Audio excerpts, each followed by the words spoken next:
నకిలీ మద్యం కేసులో అరెస్టైన మాజీ మంత్రి జోగి రమేష్ కు విజయవాడ 6వ అదనపు మేజిస్ట్రేట్ ఈ నెల 13వ తేదీ వరకు రిమాండ్ విధించింది. నిన్న ఉదయం అరెస్టైన అతన్ని ఎక్సైజ్ స్టేషన్ లో విచారణ పూర్తయ్యాక రాత్రి 9:45 వైద్య పరీక్షల నిమిత్తం విజయవాడ ప్రభుత్వ ఆసుపత్రికి తరలించారు.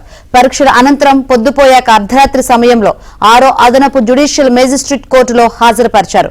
కేసులో రమేష్ ను A18, జోగి రాము A19 గా ఉన్న వీరికి 10 రోజుల రిమాండ్ విధిస్తూ ఆదేశాలు జారీ చేసింది.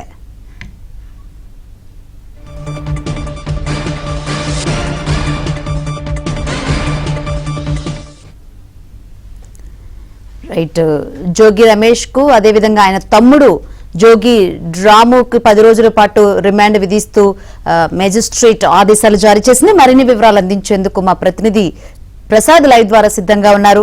ప్రసాద్, ఏంటి అప్డేట్స్?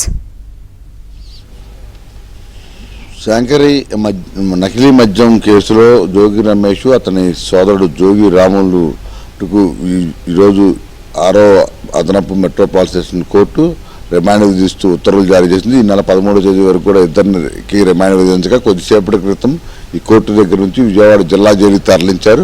ప్రధానంగా కల్తీ మద్యం కేసు వ్యవహారం బయటకు వచ్చినప్పటి నుంచి కూడా జోగి రమేష్ పాత్ర ప్రముఖంగా ఉన్నట్టు పెద్ద ఎత్తున ఆరోపణలు వచ్చాయి. దీనికి సంబంధించి A1గా ఉన్న అద్దెపల్లి జనార్దన్ రావు కూడా అతని ద్వారానే మొత్తం వ్యాపారం చేసినట్టు కూడా స్టేట్మెంట్ ఇచ్చారు, వీడియో రికార్డ్ చేశారు.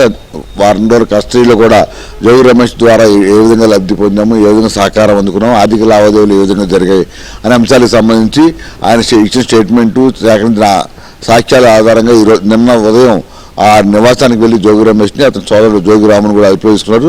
సాయంత్రం వరకు కూడా విజయవాడలో గురునానక్ కాలనీలో ఉన్న ఎక్సైజ్ స్టేషన్లో ఉంచి రాత్రి 9:30 వరకు కూడా ఆయన విచారించడంతో పాటు కోర్టు రికార్డు వరకు కూడా పూర్తి చేశారు. రాత్రి 9:45 తర్వాత విజయవాడ ప్రభుత్వ ఆసుపత్రికి తరలించగా అక్కడ కొంత గందరగోళ పరిస్థితులు నెలకొన్నాయి. ఒక్కసారిగా అందరూ లోపలికి వెళ్లేందుకు ప్రయత్నించగా అక్కడ ఉన్న అద్దాలు కూడా పగిలిపోవడంతో పాటు ఇదంతా కూడా ప్రభుత్వ కుట్రగా వివరణిస్తూ ఆందోళన కూడా దిగారు. ఆ తర్వాత విజయవాడ కోర్టుకు అర్ధరాత్రి 11 గంటల తర్వాత తీసుకొచ్చారు.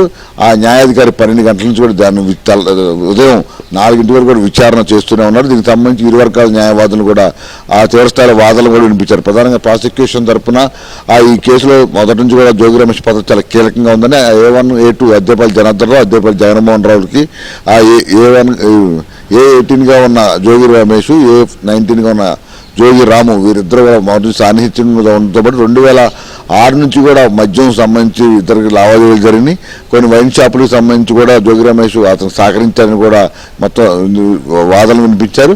2019లో వైసీపీ వచ్చిన తర్వాత నూతన మద్యం పాలసీ అమలు చేసిన తర్వాత వీరు నకిలీ మద్యాన్ని కూడా శ్రీకారం చుట్టారని, ఆ నకిలీ మద్యం తయారీకి సంబంధించి కూడా మొత్తం ఆ అద్దెపల్లి జనార్దన్లో అన్ని విధాల సహకారం అందించడంతో పాటు కొన్నిసార్లు ఆ నెలవారీ మామూలు కింద కొన్ని లక్షల రూపాయలు కూడా ఇచ్చినట్టు కూడా ఆధారాలు సేకరించారు. ఇలా బ్యాంక్ స్టేట్మెంట్లు, ఇతర జరిగిన ఆర్థిక లావాదేవీలు, అదేవిధంగా వాట్సాప్ చాటింగ్లు, ఇతర రహస్య యాప్ల ద్వారా కాల్కి సంబంధించిన ఆ డేటా మొత్తం కూడా కోర్టుకు సమర్పించి అవన్నీ కూడా ప్రస్తావించారు.